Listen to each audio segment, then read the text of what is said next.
Assalamualaikum, saya Nurbaiti Marwah binti Amrizal dari kelas TIPA 2C bernombor metrik DBA 2021257757. Assalamualaikum, saya Nurin Fazli Fidaus daripada kelas IPA 2A bernombor metrik DBA 20212645. Nama saya Siti Nur Syafiqah binti Amran DBA 2021264441 dari kelas DIBA 2C. Assalamualaikum warahmatullahi wabarakatuh. Nama saya ialah Nur Iklimah Sofiara DIBA 2C. Nombor metrik saya ialah DBA 2021268084. Assalamualaikum warahmatullahi wabarakatuh. Nama saya Putrana binti Muhammad Kasim dari kelas TIBA 2B yang bernombor metrik DBA 2021259555. Assalamualaikum warahmatullahi wabarakatuh. Saya Muhammad Kif bin Azaman dari kelas Daik 2A, nombor matriks 20212641. Kami ingin membentangkan apa itu buli. Makna buli, mengasari atau menderik individu yang kelihatan lemah berbandingnya. Si pelaku yang ingin menunjukkan kekuatan, mencederakan atau mengetak. Selain itu, tingkah laku pembuli yang akan berulang secara agresif dan menyakiti individu lain secara fizikal, mental dan emosi. 3 kategori buli: niat untuk bermusuh, ketidakseimbangan kekuatan, pengulangan dalam jangka masa tertentu. Terdapat 3 jenis buli. Buli cyber. Buli cyber adalah perbuatan mengancam, memalukan atau menakutkan seseorang mulai medium elektronik seperti SMS, email, media sosial atau permainan internet. Buli fizikal melibatkan pukul-memukul, memeras ukut, menampar, menendang, menarik rambut, menolak atau sepak teranjang hingga menyebabkan kecederaan.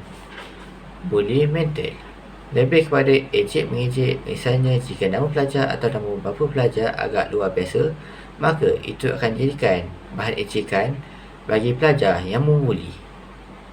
Saya akan membahaskan tentang apakah punca-punca terjadinya masalah buli. Sebenarnya terdapat banyak punca mengapa kes pembulian ini sering terjadi di kalangan pelajar sekolah, antaranya sekolah rendah, menengah maupun pelajar di institusi tinggi. Antara sebabnya adalah faktor rakan sebaya mempunyai pengaruh yang paling kuat untuk mengubah tingkah laku pelajar. Individu yang membuli ini mungkin pernah menjadi mangsa buli maupun tergolong dari keluarga yang bermasalah. Contohnya, menjadi mangsa penderaan kepada ibu bapa mereka sendiri.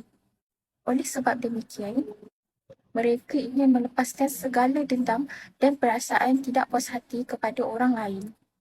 Selain itu, mereka juga adalah golongan yang tidak merasa bersalah apabila mereka melakukan kesalahan. Golongan ini biasanya terdapat pada kanak-kanak atau remaja yang hyperaktif atau cergas yang melampau atau golongan yang sering tidak peduli kepada perasaan orang. Kebiasaannya, pembuli ini wujud daripada golongan individu yang mempunyai masalah dalam pelajaran, nakal dan mempunyai masalah disiplin di sekolah. Selain itu, akibat daripada penceraian daripada ibu bapa. Anak-anak yang ibu bapanya telah bercerai akan berasa terabai dan kurang kasih sayang daripada ibu bapa mereka. Ataupun mereka terikut dengan perbuatan yang tidak baik apabila ibu bapa mereka bergaduh. Contohnya memukul dan menggunakan nada suara yang tinggi.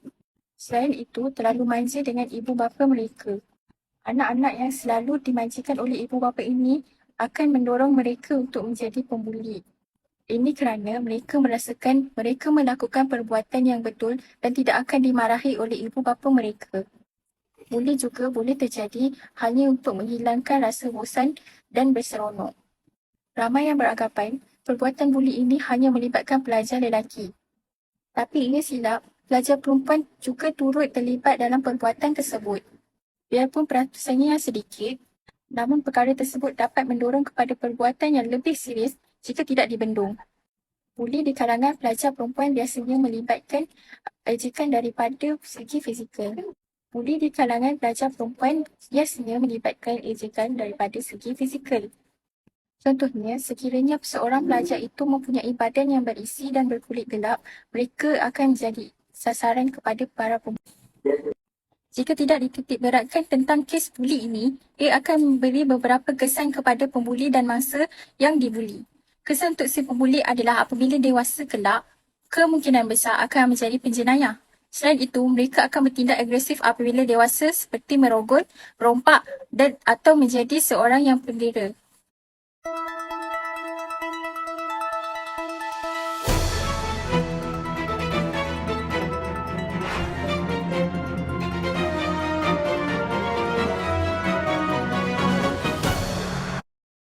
Di sini saya ingin membentangkan tentang kes-kes buli yang pernah terjadi di Malaysia.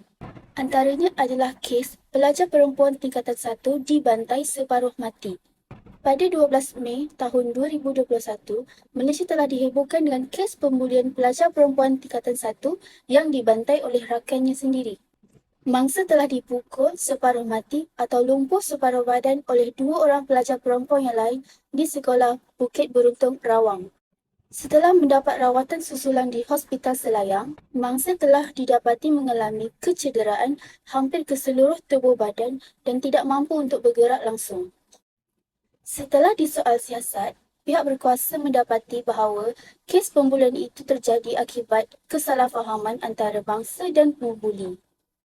Keluarga mangsa kini masih menunggu tindakan selanjutnya oleh pihak berkuasa kepada 2 orang pelajar perempuan yang telah memukul mangsa. Seterusnya adalah kes yang membuatkan ramai orang berasa sedih di atas pemergiannya, iaitu kes Allahyarham Zul Farhan yang maut diseterika oleh rakan universitinya. Menurut laporan Harian Metro, Zulfarhan Osman Zulkarnain, pegawai Kadit Laut Universiti Pertahanan Malaysia (UPNM) berumur 21 tahun, dipercayai maut selepas didera oleh rakan universitinya. Mangsa ditekap menggunakan seterika wak di bahagian dada, tangan dan kakinya. Kejadian tersebut juga disahkan oleh Menteri Pertahanan Datuk Seri Hishamuddin Tun Hussein di laman Twitternya yang menyatakan kesedihannya terhadap apa yang menimpa mangsa. Menurutnya lagi, tiada siapa yang akan terlepas dari tindakan undang-undang jika didapati bersalah. Selepas disiasat oleh pihak berkuasa, mangsa didapati dituduh mencuri komputer riba rakannya pada 13 Mei lalu. Mangsa didera menggunakan seterika wak, tali pinggang, penyangkut baju, getah paip selama 2 hari berturut-turut iaitu pada 20 dan 21 Mei. Selepas didera dan mengalami hampir 80% melecur di tubuhnya, mangsa dibawa oleh rakan yang dipercayai menderanya secara rahsia ke sebuah klinik yang terletak di Bangi pada 27 Mei menggunakan kenderaan yang disewanya.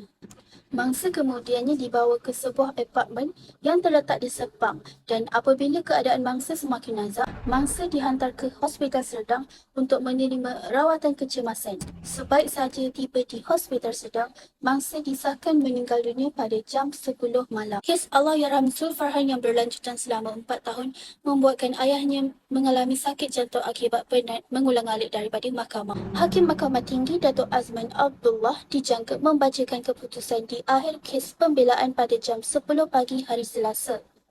5 tertuduh iaitu Muhammad Ahmad Zuhairi Azmal, Muhammad Azamuddin Mat Sofi, Muhammad Najib Muhammad Razi, Muhammad Alif Najmuddin Azahad dan Muhammad Syabirin Sabri berdepan dengan tuduhan kes pembunuhan Allahyarham Zul Farhan, manakala Muhammad Hakim Muhammad Ali didakwa bersubahat dalam kes pembunuhan ini.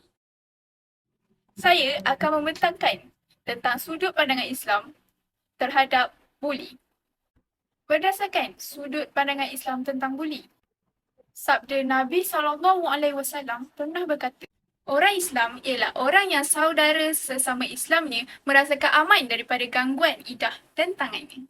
Buli ini merupakan sesuatu penindasan yang sangat tidak disokong oleh agama Islam sendiri. Hal ini kerana aktiviti tersebut bertentangan dengan naluri dan fitrah manusia sebagai hamba Allah.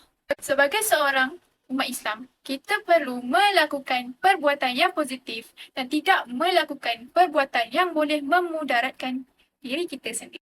Bahkan katanya, tiada satu agama pun di dunia ini yang mengizinkan kita menyakiti, mencedera dan membunuh seseorang tanpa sebab yang tertentu. Agama Islam juga menyeru para umatnya untuk tidak memberi masalah kepada sesama Islam yang di mana ia boleh mengakibatkan berlaku hubungan persaudaraan menjadi regam dan jauh. Imam Al-Ghazali menyatakan perangai seseorang yang buruk boleh disemai melalui perangai atau sifat yang baik. Memberi ketegasan dan hikmah dalam menegur orang yang bersifat buruk amat digalakkan supaya mereka tidak merasakan diri mereka demoralize atau dimalukan di khalayak ramai. Mengamalkan moral yang luhur dapat mewujudkan masyarakat Islam yang bertakwa dan beriman kepada Allah. Sifat buli ini bukanlah terlahir daripada iman dan takwa kepada Allah, namun ia wujud dalam diri seseorang itu sendiri. Oleh dengan itu, semua manusia perlulah berhubungan baik antara satu sama lain supaya kehidupan akan lebih terjamin dan aman harmoni. Sekarang saya akan menceritakan sedikit sebanyak tentang pandangan agama Kristian terhadap buli. Pandangan agama Kristian terhadap buli ialah perlu ikut campur tangan sama ada diri dibuli ataupun melihat orang lain dibuli. Jelas sekali bahawa agama Kristian pun tidak menyukai sikap buli-membuli ini, apatah lagi kita yang beragama Islam. Seterusnya, ketika seorang Kristian dibuli, respon yang benar adalah memberi pipi kiri iaitu mutius seperti mana yang disarankan oleh Yesus. Selain itu, dalam pandangan Kristian, ia mengajar untuk tidak boleh membalas hinaan dengan hinaan supaya kita dapat menahan diri dan bersikap manipulatif. Di samping itu, pada sudut Kristian, buli adalah satu dosa. Kasus buli di pelbagai tempat adalah sangat menyedihkan. Akhir sekali, ada pelbagai istilah mengenai buli yang perlu diketahui oleh umat Kristian. Antaranya, intimidasi fisik.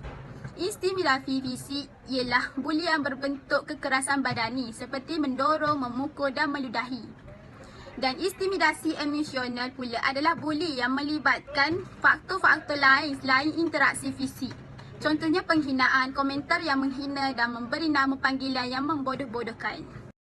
Kesimpulannya ialah kita haruslah mengelak daripada sikap buli kerana sikap ini amat tidak bermuara di dalam kalangan masyarakat kita dan ianya boleh menjatuhkan imej diri kita, imej keluarga dan orang persekitaran juga akan melihat rendah terhadap diri kita. Selain itu, buli juga adalah aktiviti yang boleh mengakibatkan nyawa seseorang terancam. Justru itu, ianya boleh menyebabkan kesan yang buruk terhadap mangsa dan pembuli sendiri. Contohnya kemurungan dan mereka akan duduk kesorangan sebab stres dengan masalah buli dan persekitaran. Oleh itu, buli sangatlah tidak digalakkan dalam mana-mana agama sekalipun. Akhir sekali, kita haruslah menitik beratkan tentang kes buli supaya masyarakat buli di kalangan masyarakat dapat diatasi dengan baik agar hidup lebih harmoni dan majmuk.